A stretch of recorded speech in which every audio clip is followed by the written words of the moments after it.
작년에 이토록 치밀한 배신자 이후에 제가 소시오패스에 관련된 강연을 했었고 한 방송사에서 올려주신 적이 있어요. 제일 많이 온 질문 중에 하나가 제 가족이 그럴 땐 어떻게 해야 되나요? 제일 고통스러운 게 뭡니까? 내 부모, 더 고통스러운 건 내 자녀. 엄마가 고통받는 걸 보고 즐거워하는 아이를 두고 어떻게 해야 되냐는 거예요.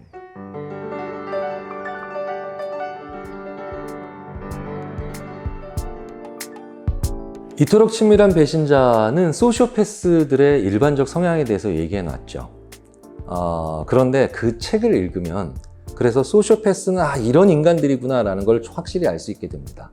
그런데 그 책을 읽으면서도 계속해서 우리가 가지게 되는 몇 가지 의문이 있어요. 첫째, 그러니까 어떻게 이 사람들을 밀어낼 거냐. 근데 어떤 사람들이 잘 묘사는 해놨는데 어떻게 하면 그 사람들을 밀어내고 그 다음에 내 삶에 영향을 못 미치게 할 것인가.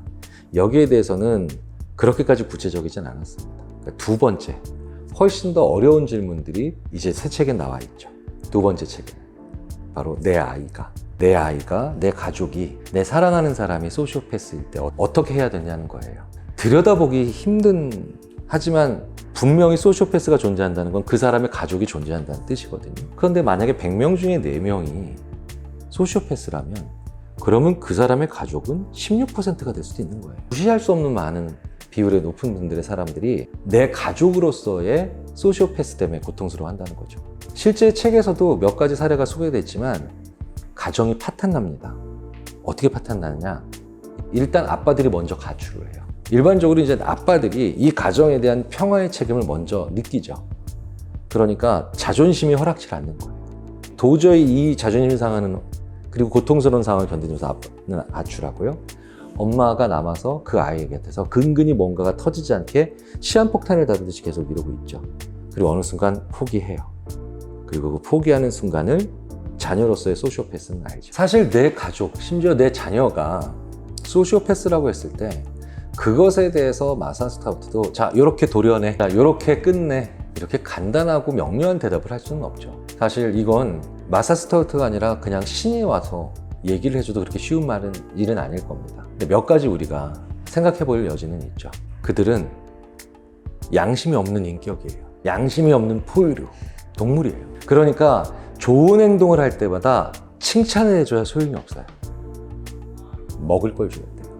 단 걸 줘야 되고. 실제로 이렇게 동물을 조건화시키고 계속해서 행동의 연쇄를 만드는 아주 원초적인 방법을 제시하기도 합니다. 또 다른 방법들이 있죠. 공유하지 않는 거예요. 같이 살지 않는 겁니다. 그리고 그들이 감시하에 있거나 아니면 통제하에 있도록 스스로 인정하는 거예요. 끝까지 버텨보거든요.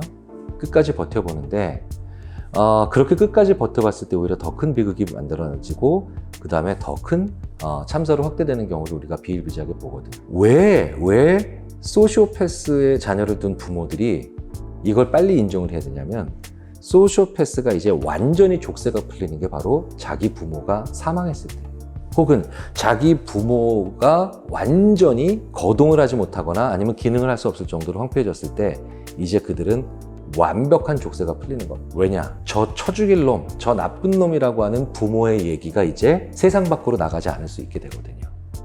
그래서 내 자녀가 정말 부인할 수 없는 악인이다.